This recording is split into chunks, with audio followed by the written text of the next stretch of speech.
This is certainly a victory for the president. He was facing conviction and removal from office. His Republican senators really rallied behind him with one exception. He will, of course, always have a stain on his legacy. He is an impeached president, but he will serve out the rest of this term, and he will head into re-election with Republicans really united behind him.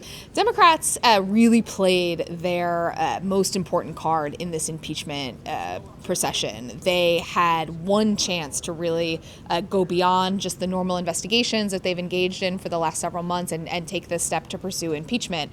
They did it because there was a lot of pressure from progressives, liberals in their caucus who really wanted to take a next step with the president. The reality is, once you have done this once, it's very unlikely that you're going to do it again, certainly not before the election.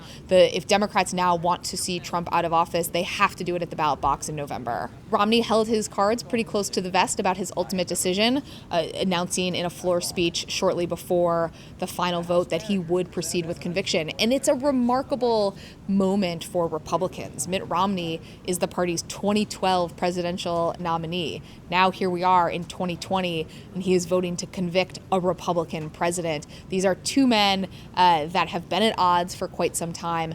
Romney, as he said shortly before the vote, says he agrees with much of the president's policy agenda. He agrees with what the president is doing in terms of the economy, but he said that his faith, he said that his sense of history required him to take this step today, and he called it really the most difficult decision of his life. Certainly no president wants to be impeached, and President Trump has acknowledged that. He said it's a stain that no president wants. The question is what happens from here.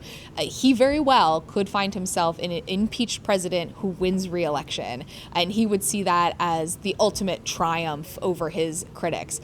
But we don't know where history will leave this moment, how this will be perceived 10, 20 years down the road. Mitt Romney talked about considering that weighed on him, and that is an argument that Democrats have been making to their Republican colleagues. Obviously, it only swayed one.